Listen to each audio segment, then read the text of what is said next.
ladies and gentlemen, I consider it a privilege and an honor to be able to speak a few words before this distinguished gathering on the invitation of the India Foundation and the government of Haryana. And I must particularly thank Shri Ram Madhav ji and Alok Bansal ji for extending this invitation to us. The subject we are expected to speak on is the bullet versus the ballot, or bullet to ballot. In a sense, much less controversial than the sort of terrorism that has been discussed before us, that has prevailed in South Africa and Southeast Asia and so on and so forth. But looking at this issue of bullet to ballot, if one was to look at it superficially, I think the choice would not be difficult. But our experience shows that the choice has not been all that easy. It has been quite difficult. And one might pose the question as to why it has not been all that easy. I think it is because human society is so complex, so diverse, as to necessitate that governance is structured so as to meet such complexity and diversity. It is the mode and manner of governance that decides the choice between the ballot and the bullet. Governance in a country is based upon the country's constitution. Constitutions of countries play a vital role in the structure of governance. Governance encompasses the exercise of legislative power, executive power, and judicial power. Each one of these fields of authority has a crucial impact on the manner in which a country is governed. A crucial impact on the lives of people in relation to government and in relation to each other. The constitution of a country is therefore crucial. Different countries frame their constitutions as desired by them. It largely depends on the leadership that a country provides to the framing of a constitution. Wise leadership ensures that a constitution of a country is largely based upon a reasonable consensus. Consensus accommodates diversity.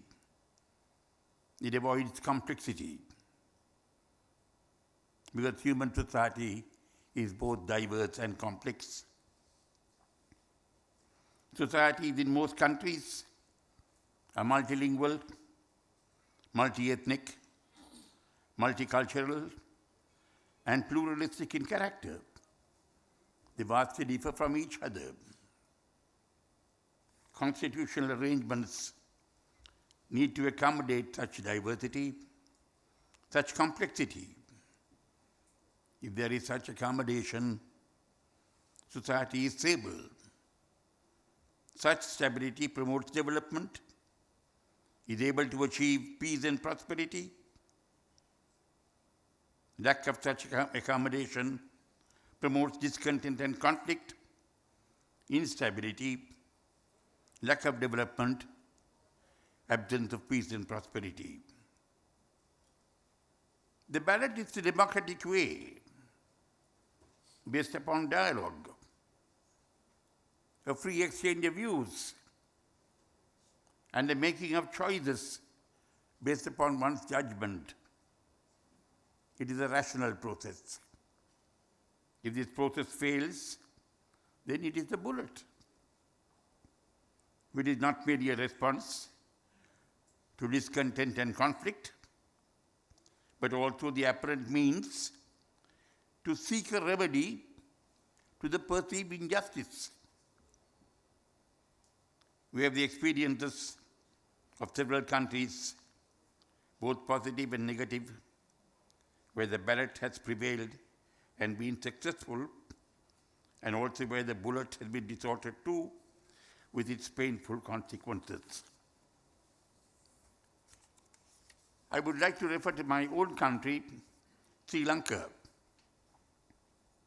though small, an important country in the Indian Ocean region. Sri Lanka is a multi-ethnic, multilingual, multicultural country comprising of the Sinhalese, who are a majority and who have their own distinct identity, the Tamils and the Muslims, who are numerically a minority but have their own distinct identities too. This is accepted in Sri Lanka and it is not a bone of contention. The Tamil-speaking people have historically inhabited the northeastern part of the country and are in a majority in every district in the northeastern part of the country, where the Sinhala people are in a majority in the rest of the country. This too is accepted and is not a bone of contention. The country attained independence from colonial rule in 1948.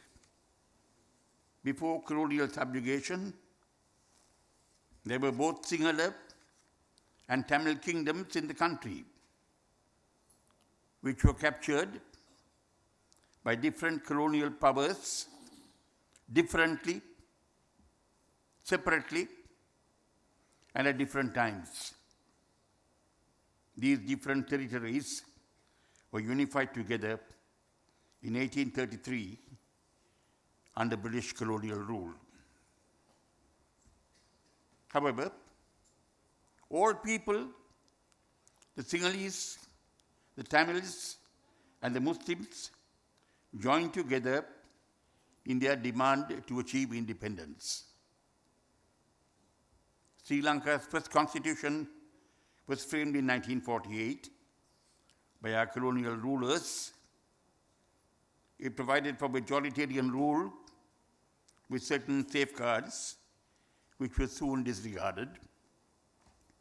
Thereafter, we have had two constitutions, one in 1972 and the other in 1978, and the latter exists till today.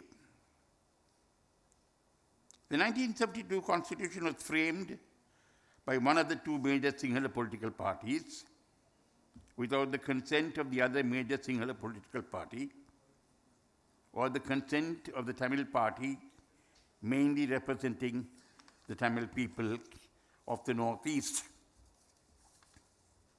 The 1978 constitution was framed by the other major Sinhala political party without the consent of the major Sinhala political party that framed the 1972 constitution or the consent of the political party mainly representing the Tamil people of the Northeast.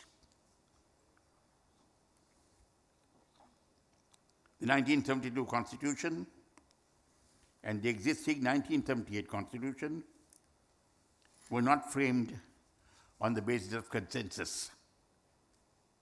They were unilateral actions of the political party in power at the relevant time. They empowered majoritarian rule. The political culture prevalent in Sri Lanka has unfortunately been that in order to achieve and retain political power, the tendency has been to confer on the majority community a supremacist position in preference to truth, justice, and equality. It must be realized that his approach has resulted in Sri Lanka not being able to maintain or retain its rightful place in the world. The demand for a change in the structure of governments has prevailed from shortly after independence. The demand was made by the Tamil people in the Northeast, who alleged that they were treated as second-class citizens, that injustice was meted out to them in matters relating to their civil, political, economic, social, and cultural rights. They were subjected to physical violence whenever they made just political demands. This happened for several decades without any retaliation by the Tamils. The political demand of the Tamil people for necessary changes in the structure of governance was democratically supported overwhelmingly by the Tamil people of the Northeast at every general election to Parliament from 1956 up to date, and at every other election, whether provincial or local, for a period of more than 60 years. The democratic verdicts of the Tamil people were not given recognition. The Tamil people are thus being governed without their consent and against their will, in violation of the Universal Declaration of Human Rights adopted by the United Nations. After that, there was an armed revolt by Tamil youth for almost 3 decades. Such armed revolt commenced more than 3 decades after the country attained independence, and after all the democratic and political processes had failed. This was a classic instance in which the bullet filled the void created by failure in the process of the ballot. It stresses the importance of respecting and recognizing the verdicts of the ballot. Such respect and recognition of the verdict of the ballot is the surest way to dispense with the need for the bullet. The result of all this has been that up to 50% of the Sri Lankan Tamil population have fled the country and live in several countries the world over. The Sri Lankan Tamil diaspora is spread throughout the world. More than 150,000 Tamil people have died. They have been killed. During the armed conflict, all people, Sinhalese, Tamils, and Muslims suffered immensely. Further violence will result in more Tamils fleeing the country. The conflict has received international attention, and 4 resolutions have been adopted by the United Nations Human Rights Council in 2012, in 2013, in 2014 and 2015. The resolutions deal with violations of international human rights laws and international humanitarian laws by both parties to the conflict, the Sri Lankan state and the armed rebel outfit. The implementation of the resolution adopted in 2015 October is being currently reviewed by the United Nations Human Rights Council in Geneva. It deals with transitional justice processes, issues pertaining to land, missing persons, detainees, and the evolution of constitutional arrangements that will bring about a just and acceptable political resolution to this conflict. In recent times, far-reaching political changes have also taken place in Sri Lanka through the process of the ballot, through the democratic process. At an election prematurely called after the Constitution of Sri Lanka was amended to enable the then holder of office of President to contest even beyond the stipulated 2 terms, an authoritarian and insensitive regime which failed to be inclusive of all people who lived in the country has been replaced by a new president and a new prime minister and government through the process of the ballot, emphasizing once again the utmost importance of the democratic process and the ballot. This happened in 2015. The new government has committed itself to the making of a new constitution for the country based upon consensus and has commenced the process. The fact that the 2 main political parties are in alliance together in government offers the country a historic opportunity that was not available at the time of the making of the 1972 and 1978 constitutions. The main Tamil political alliance in parliament, very largely representing the Tamil people of the Northeast, is working with the new government in its endeavors to formulate just and acceptable constitutional proposals. The Tamil people are committed to evolving a just, reasonable, workable, and durable political solution within the framework of a single, undivided, indivisible Sri Lanka. The parties largely representing the Muslim people are also a part of the process.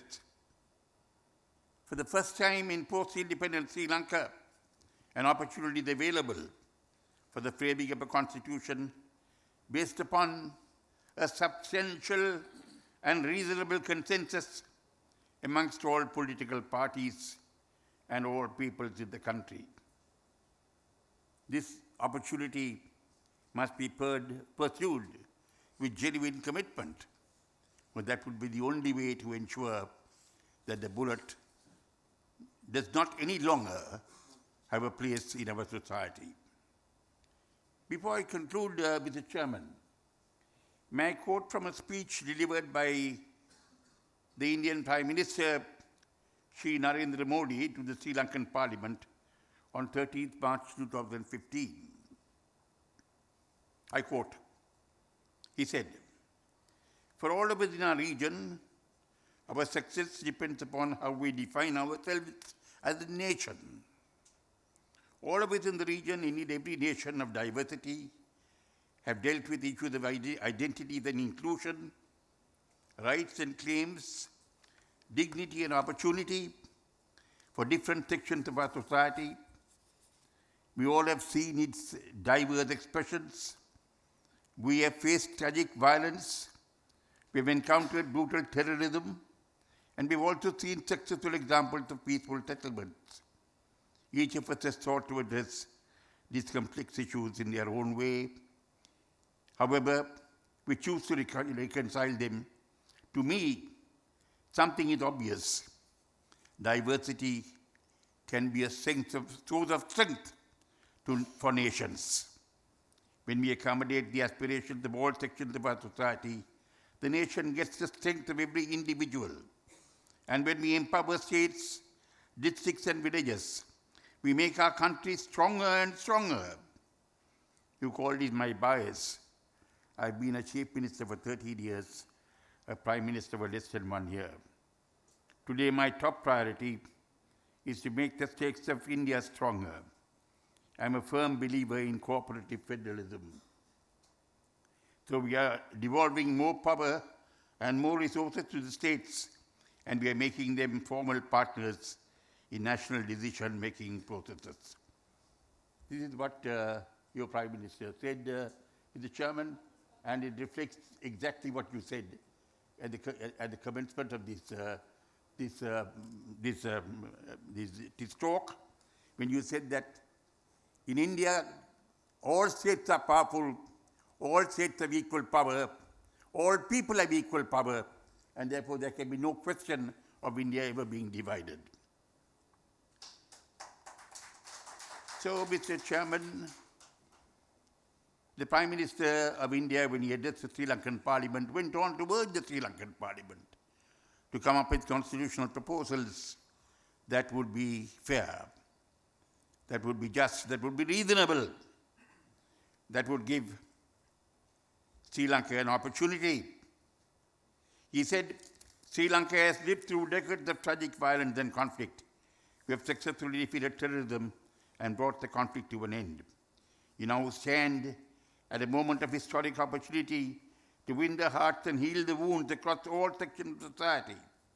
Recent elections in Sri Lanka have reflected the collective voice of the nation, the hope for change, reconciliation and unity. The steps that we have taken in recent times are bold and admirable. They represent a new beginning. I am confident of a future Sri Lanka defined by unity and integrity, peace and harmony, and opportunity and dignity for everyone. I believe in Sri Lanka's ability to achieve it. It is rooted in our common civilizational heritage. The path ahead is a choice that Sri Lanka has to make, and it's a collective responsibility of all sections of the society and all political streams in the country that I can assure you, but I can assure you of this. For India, the unity and integrity of Sri Lanka are paramount. It is rooted in our interest. It stems from our fundamental beliefs in this principle. So while committing himself to Sri Lanka's unity and territorial integrity, the Prime Minister, in the course of his speech, went on to emphasize the importance of all being able to live as equals with dignity and self-respect. This is an opportunity to conclusively reject the bullet in my country, Sri Lanka, in favor of the bullet, in favor of the ballot. And we must all join together to ensure that we are able to achieve this. I think, Mr. Chairman, distinguished panelists and ladies and gentlemen, we really have no choice in this matter. The ballot represents the most civilized way of governance through democracy. Bullet is a path that can only end in disaster and destruction and violence. In a country where, in a world where, in many countries, violence is becoming increasingly prone, I think we all have a responsibility to strengthen the ballot as against the bullet. Thank you.